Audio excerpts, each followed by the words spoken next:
네, 안녕하세요. 저희 가사능력 향상 도전기 두 번째 영상 분리수거 편입니다. 우리 분리수거는 청소하면 빼놓을 수 없고요. 코로나 시대에서는 좀 배달을 많이 시켜 먹기 때문에 재활용 쓰레기가 굉장히 많이 나오잖아요.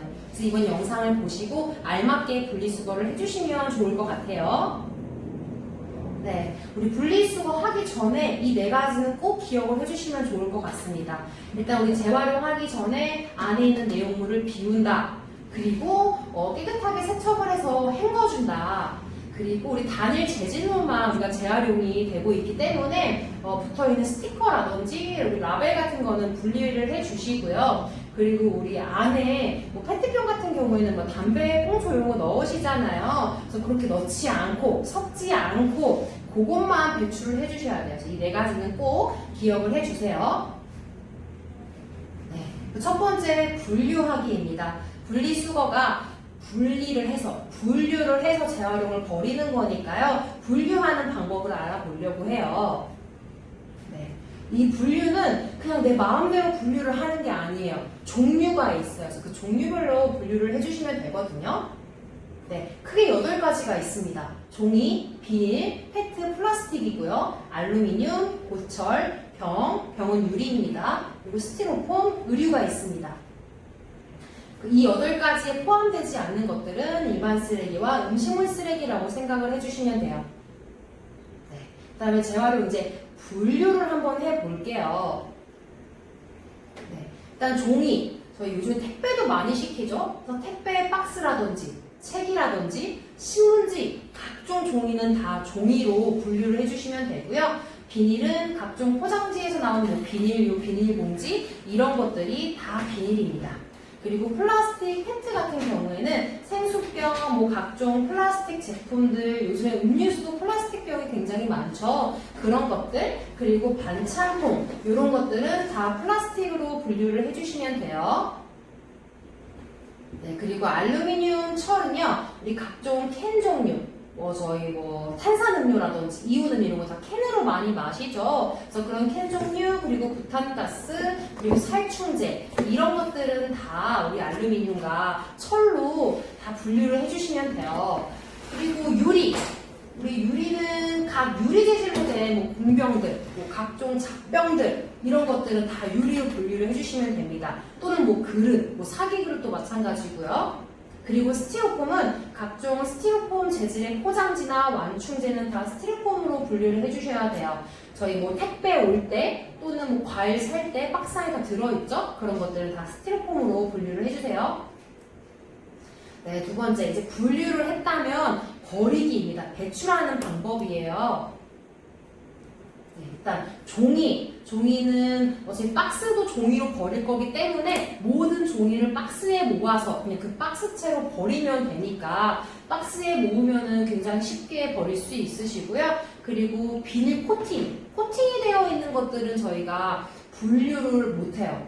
그래서 코팅을 벗겨서 버려주셔야 되는데 전단지들 같은 경우에는 대부분 다 코팅이 되어 있어요. 그래서 다 벗겨서 비닐 따로 그 다음에 종이 따로 해주셔야 되는데 나는 못 벗기겠다 하시면 다 일반 쓰레기로 배출을 해주셔야 됩니다.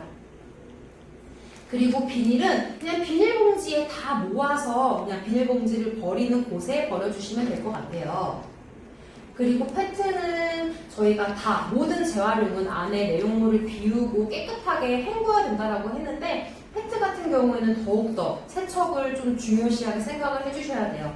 그리고 페트병 겉에 붙어있는 포장지, 비닐, 라벨, 스티커 이런 것들은 다 제거 후에 버려주셔야 되고요.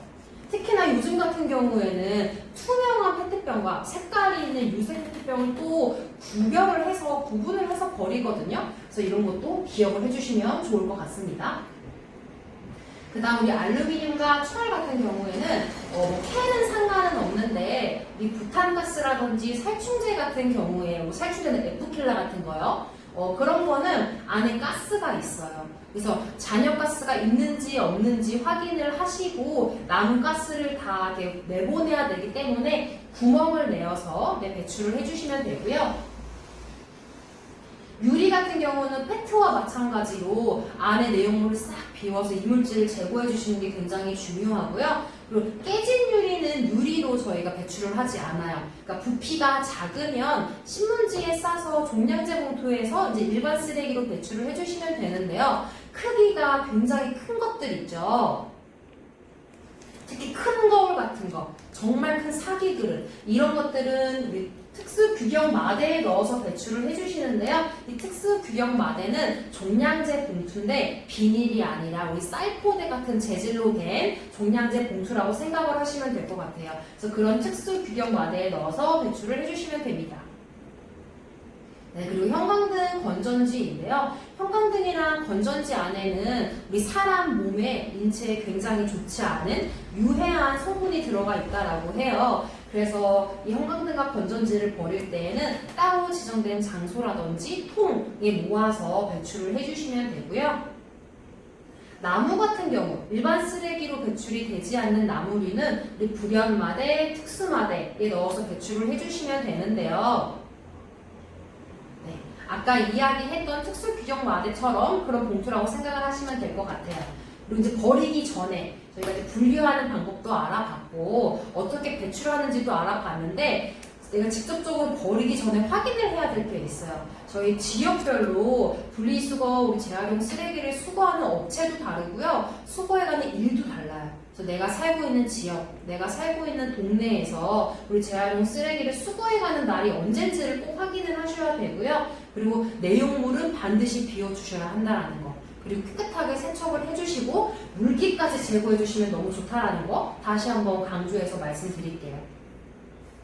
네, 그리고 세 번째는 음식물 쓰레기인데요. 저희 아까 8가지로 나뉘는 그 분류에서 거기에 해당이 되지 않으면 일반 쓰레기와 음식물 쓰레기로 나뉜다라고 말씀을 드렸었는데요. 우리가 그동안 음식물 쓰레기로 버려왔었는데 나중에서야 이게 일반 쓰레기였네 라고 생각하는 경우가 많았잖아요. 그래서 음식물 쓰레기와 일반 쓰레기를 좀 구분하는 걸로 저희가 좀 준비를 해봤습니다. 일단 음식물 쓰레기를 정의를 해보자면 소비하고 남은 음식물, 그러니까 먹고 남은 버리려고 하는 음식물이라고 생각을 해주시면 되시고 거기에 더해서 동물이 먹을 수 있는 것이라고 생각을 해주시면 되고요. 또 거기 안에 또 기준이 있어요. 음식물 쓰레기로 구분을 할 수 있는 기준이 있는데요. 첫 번째, 가장 중요한 기준이에요. 일단 동물 사료로 재활용을 할 수 있는가입니다.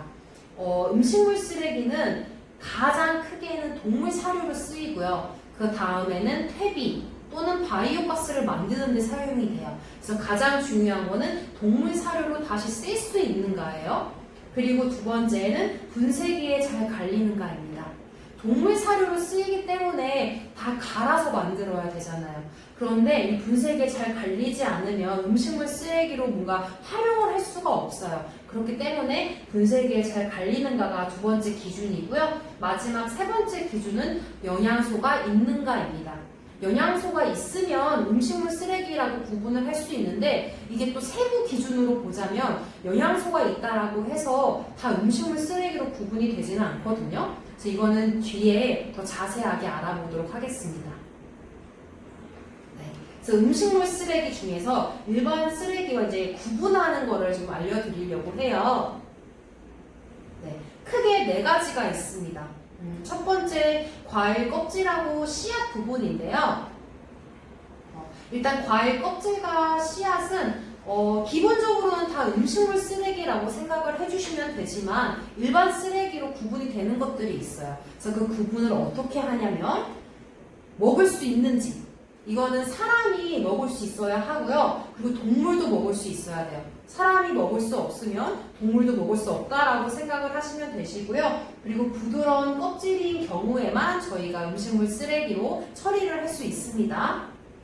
그리고 두 번째, 채소 껍질과 뿌리 같은 부분은요. 사람은 먹을 수는 있어요. 근데 이 채소 껍질과 뿌리에는 섬유질이 굉장히 많아서 저희는 육수로도 쓰고 뭐 약으로도 쓰이긴 하지만 이 섬유질이 동물이 먹게 되면 소화를 굉장히 방해한대요. 그래서 동물 사료로 쓰일 수 없기 때문에 채소 껍질과 뿌리는 모조리 다 일반 쓰레기로 배출을 해주셔야 됩니다.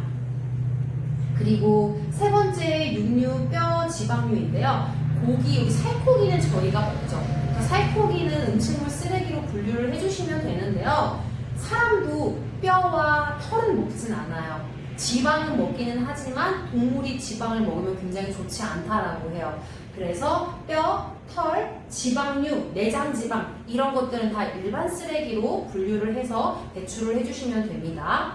그리고 생선가시, 생선 내장도 마찬가지고요. 어패류, 우리 조개 종류 있죠? 뭐 홍합, 뭐 고동, 소라 이런 껍데기들은 다 일반 쓰레기이고요. 또 갑각류, 뭐 새우, 가재 이런 껍데기도 다 일반 쓰레기로 분류를 해주시면 됩니다. 방금 말씀드렸던 4가지 종류 중에서 밑에 있던 3가지 종류는 다 일반 쓰레기였어요. 근데 우리 과일 껍질과 씨앗 같은 경우에는 일반 쓰레기 그리고 음식물 쓰레기로 구분이 나뉘어진다라고 했거든요. 그래서 그런 걸 조금 더 자세하게 알아보려고 준비를 했습니다. 아까 말했던 것처럼 과일 껍질과 씨앗은 기본적으로는 다 음식물 쓰레기라고 생각을 해주시면 되고요. 여기에 적혀있는 것들, 여기에 적혀있는 종류는 일반 쓰레기라고 생각을 해주시면 될 것 같아요. 일단 첫 번째 말린 귤입니다. 말리지 않고 물렁물렁한 귤은 다 음식물 쓰레기로 배출을 해주시면 돼요. 대신에 말렸으면 일반 쓰레기로 배출을 해주시면 되고요. 저희 파인애플 껍질 사람도 못 먹잖아요. 그래서 이것도 일반 쓰레기. 그리고 수박과 메론, 호박도 마찬가지인데요. 잘라서 버릴 땐 음식물 쓰레기인데 통으로 버릴 땐 일반 쓰레기입니다. 저희 음식물 쓰레기 구분하는 기준 2번째가 분쇄기에 잘 갈리는가였잖아요. 통으로 버리면 잘 갈리지 않는다라고 해요. 그래서 통째로 버릴 때에는 일반 쓰레기로 배출을 해주시고요. 바나나는 다 음식물 쓰레기지만 우리 송이로 샀을 때 가장 위에 붙어있는 꼭지는 일반 쓰레기로 분류를 해주시고요. 포도도 껍질과 알맹이는 음식물 쓰레기지만 가지와 알맹이 안에 들어있는 씨앗은 일반 쓰레기입니다. 그리고 햇가류 과일의 씨앗은 다 일반 쓰레기인데요. 햇가류는 복숭아나 뭐 자두처럼 감처럼 씨앗이 굉장히 단단한 과일을 이야기를 해요. 그래서 그런 햇가류 과일의 씨앗은 다 일반 쓰레기로 배출을 해주시면 됩니다. 네. 그리고 또 이게 음식물 쓰레기인가 일반 쓰레기인가 헷갈리는 것들을 제가 또 정리를 했습니다. 이것도 마찬가지로 여기에 적혀있는 것들은 다 일반 쓰레기라고 생각을 하시면 될 것 같아요. 뭐 호두, 땅콩, 도토리, 밤 이런 견과류 껍질은 다 일반 쓰레기이고요. 그리고 알 껍질, 계란, 메추리알 이런 껍질에는 석회질이 굉장히 많이 들어있어서 동물한테는 안 좋다라고 해요. 동물이 먹을 수 없기 때문에 일반 쓰레기로 배출을 해주시고요. 그리고 약품, 건강기능식품, 한약재 이런 것들도 다 일반 쓰레기로 배출을 해주시고요. 그리고 차 티백도 일반 쓰레기. 커피 찌꺼기 저희 사람이 먹지 않잖아요. 그쵸? 방향제나 쓰이지 먹진 않기 때문에 일반 쓰레기로 해주시고 장류, 고추장, 된장, 뭐 쌈장, 간장 이런 것들은 사람은 먹지만 염분이 너무 많아서 동물은 먹을 수가 없다라고 해요. 그래서 소량으로 버릴 때에는 그냥 물에 이렇게 씻어서 버릴 수는 있지만 많이 대량으로 버릴 때에는 꼭 일반 쓰레기로 배출을 해주셔야 합니다. 그리고 마지막으로 기름. 저희 뭐 튀김을 만든다거나 기름을 많이 사용했을 때 그냥 통째로 버리시면 안 되시고요. 키친타올이라든지 뭐 종이, 신문지, 휴지로 다 흡수를 시켜서 일반 쓰레기로 배출을 해주셔야 됩니다. 네. 그리고 무엇보다 음식물 쓰레기는 만들지 않는 게 가장 좋기는 하지만 저희가 뭐 사람이 안 먹고 살 수는 없는지라 음식물 쓰레기가 안 나올 수는 없죠. 그래서 최대한 필요한 만큼만 사고 필요한 만큼만 만들고 필요한 만큼만 먹는 게 가장 좋고요. 그리고 음식물 쓰레기를 버릴 때에는 부피를 최대한 줄이기 위해서 수분은 다 제거를 하신 후에 버리시는 게 가장 좋다고 합니다.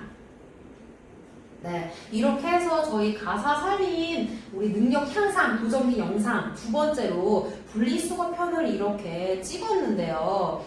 저 욕실 청소에 이어서 우리 분리수거 편도 꼭 영상을 보시고 영상이 보기 어려우시다면 저희가 드리는 유인물을 보시고서 2주 동안 진행이 되니까 그 2주 안에 적어도 한 번이라도 분리수거를 하시면 좋을 것 같아요. 그래서 이 영상을 보시고 좀 더 정확하고 좀 더 알맞는 방법으로 분리수거를 하셔서 좀 가사 능력이 향상이 좀 도움이 되도록 바라도록 하겠습니다. 네, 이번 주도 응원하도록 할게요.